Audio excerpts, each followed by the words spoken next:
is up, fam? Welcome back to my YouTube channel, the best place for coaches and entrepreneurs.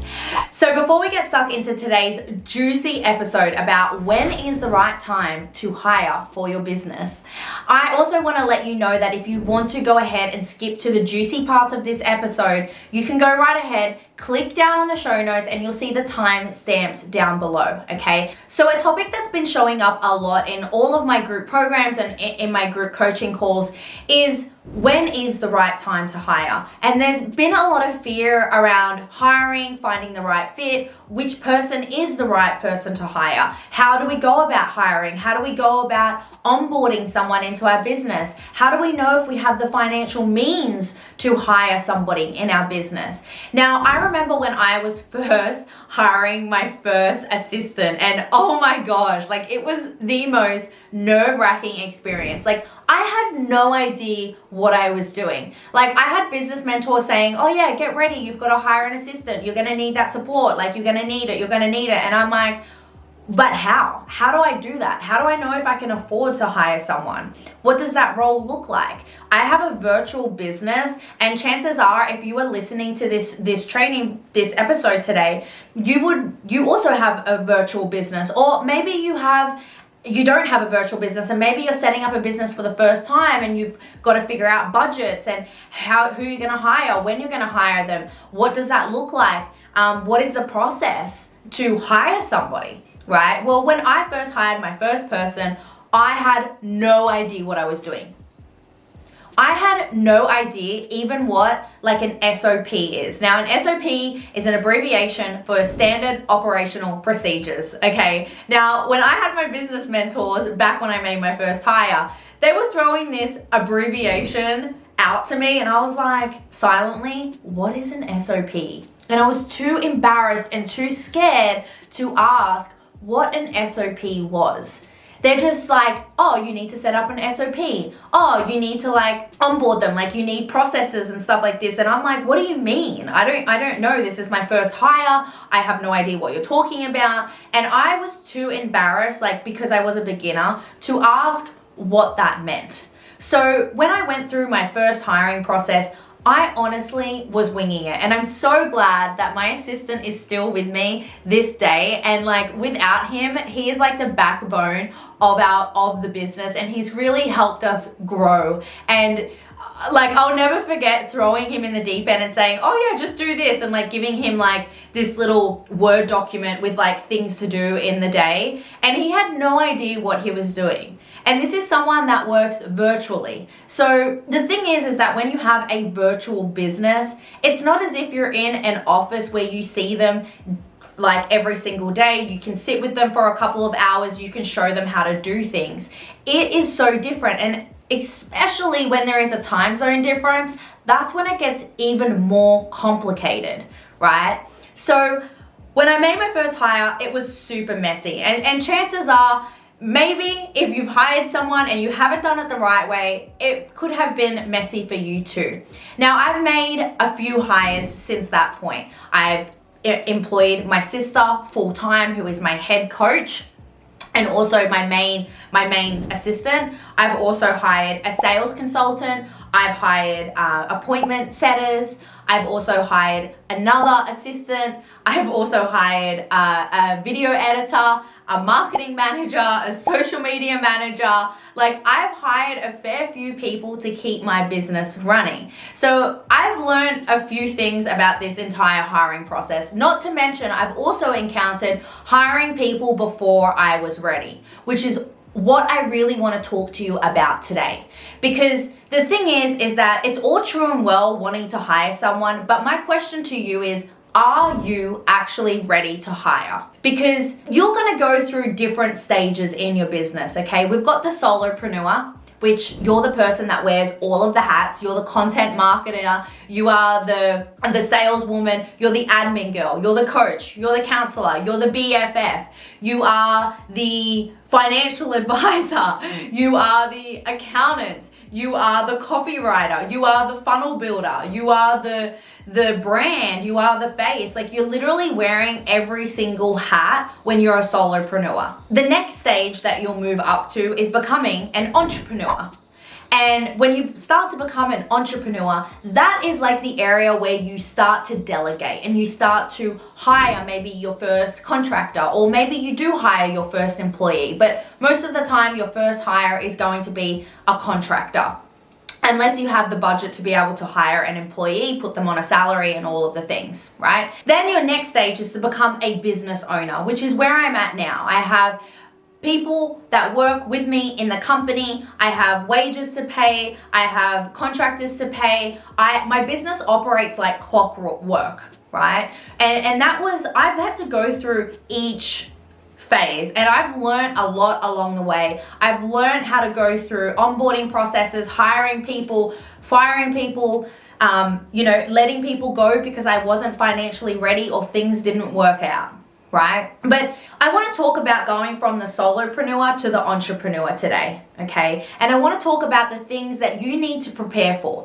So I'm going to really focus this episode around the solopreneur that wants to make their first hire and essentially delegate a few tasks, and also that solopreneur that wants to get from around 10 to 12K and wants to get up to that like $20,000 mark, or it could be a little bit less, it could be 16, right? But wants to get to that next milestone of income. And the way to do that could be to hire someone to get you back time. Because when you're a solopreneur, let's be honest, time is not on your side. Time is not on your own side, but you truly do have to go through like a building phase of your business before you can just start hiring. Now, the biggest thing that you want to look at, right, is making sure that you get to that 10 to 12K comfortable mark in your business. That's the comfy range before you can start saying, okay, I might hire a co-coach. I might hire an assistant to help. I might hire a bookkeeper to help manage all of the payments, the income coming in, paying your bills and all of the things, right? So we want to make sure that we're at a comfy stage. Now, how do we forecast what the right hire is and how much that is going to cost? Now, my biggest piece of advice to you is number one, get clear on your finances. I cannot tell you how many coaches and business owners I work with that don't understand their finances. You can't hire somebody to work for you if you don't understand your ingoings and your outgoings. If you don't understand how much you're making in your business. If you are not comfortable with your money management. So that's my biggest piece of advice first, is get clear on your money. What's coming in? How many clients do you have? How much money is coming into your bank account every single month? How much do you have to pay? What is your rent? What is your cost of living? What is the wage that you comfortably want to pay yourself? How much are your taxes? You're probably not at GST yet, but later on when you get to that next milestone, you might have to add on company expenses. How much does it cost to operate your business? Get clear on your ingoings and your outgoings, personal and business. That's the first thing, because that's going to give you a really good understanding of whether you have the financial means to hire somebody. Right? The second thing is you really do need to make sure that your income is consistent, okay? So number one, get clear on your finances. Number two is your income consistent? If your income is bouncing between 6K, 7K, and then up to 10K, but then back to 6K, and you're like this in your business, and there's no like consistency, that may cause you a lot of stress and overwhelm, because you need to consider this. If you're going to hire someone, and let's just put as an example a co-coach, if you were to hire a co-coach and you contracted them for maybe 10, 15 hours per week at X amount of dollars, if you were to hire them, that person is going to consider that a part of their income, and they're going to consider that a part of their livelihood. But the thing is that as a business owner, someone that operates a business and a coaching online business or any business, the responsibility of clients coming in does fall on us. It falls on us as the business owner. That is our responsibility to keep the income coming in. So if if your income is like this and you hire somebody and then you're having dips in your income because you don't understand your own money management, you're not comfortable with your own finances, you're not staying on top of your marketing, you're not being consistent in your business, and you just want to delegate because maybe your time management isn't down packed, maybe you're getting overwhelmed and all of the things. Like, there's so many different variables to take into consideration here. But if you hire and you promise someone X amount of hours per week, then they're going to become reliant on that. So my biggest piece of advice is get yourself up to a total monthly income that's going to be comfortable for you, and an income that you can maintain for at least a few months before you decide to hire someone and bring someone on board. Because although hiring someone and delegating and having someone come into your business to help, it is also a very big responsibility. And this really is taking ownership and really stepping out of that coach mentality and stepping into more so of an entrepreneur, business owner mentality.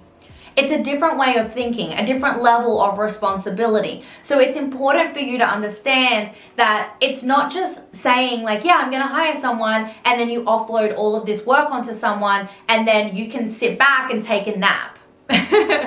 That's not actually how business works. In the dream world, that's not really what's going to happen. We're going to buy back time so that you as the business owner can then focus more time on marketing, producing more content, pouring more efforts into client acquisition, pouring more efforts into your social media strategy, maybe, creating more projects. You're focusing more on the launches, the big things in the business, and the innovation and the pioneering of the business forward. Okay, so it's really good to understand that you really do need to get yourself to a comfortable income monthly before you can just go and delegate and hire. Okay, now the third piece of advice that I have for you today is to get yourself prepared for a hire. And what that means is keep your eyes open for your A-game players. You're going to have to go through a hiring process. You're going to have to go through an interview process. Make sure that they're the right fit. Make sure that they're aligned with your vision, your mission. Make sure that they are really wanting the opportunity for themselves, that the person is in alignment with you, that you have the same vibe, that you have like similar energy, and that it's going to be a good fit. Because at the end of the day, you're going to have to work closely with someone. You really do need to make sure that that person is a good fit for you, your vision, your mission, and your purpose. And something that I highly value my company on is that we are all a part of the mission. We all play a very big, significant part in this company and the growth, and everyone is in alignment with the vision, the mission, and the purpose. Like, we all grow together. And that's something that you'll need to make sure when you're interviewing people, is that the person is in alignment with you and the mission that you have for your business. Okay. You also need to understand that there's going to be a training phase. So your training phase could be anywhere from 1 week to 4 weeks, depending on the person that you do hire. Now, your training time means that you are actually going to have to train that person. You can't just slip someone into your business and expect them to know how to do all the things. You actually need to invest some time into training that person. Just like when you start a 9-to-5 job, you go and get a new job, you have to read through all of the folders, all of the manuals, go through everything. And then you have to go through all this training, and it's horrendous. Oh my God, I remember being in nursing and I was like, oh, this is horrible. Every time we'd have to do this intense training just to be onboarded into a hospital. But the same with your business. You need to onboard someone into your business, okay? Then you're going to go through a couple of months where you're overlooking and you're making sure that they're comfortable. You're making sure that, you're supporting them. You're doing, meetings with them like ongoingly, and you're doing team meetings and all of the things, right? So it's really important that you understand that although hiring sounds good, although delegating sounds amazing, which it is, and offloading some of your tasks onto somebody is really an important part of growth and reaching that milestone and getting to your next level. It's also really important to know that you need to mentally prepare yourself for what that hire looks like financially, from a time perspective, and also from a leadership perspective. Because you will transition from being, just a coach or a solopreneur. You will transition from the solopreneur to becoming an entrepreneur and a business owner. And that comes with different responsibilities and different leadership, titles and responsibilities, and a different mindset comes with that. So I hope that you enjoyed today's YouTube episode on when to hire and what does that look like. This is a juicy topic, and I feel like it's definitely not something that is spoken enough of across social media. So I really felt called to share this episode with you, and I hope that this has given you some really valuable information. Now, of course, if you have loved this episode, what I would love for you to do is give it a big thumbs up.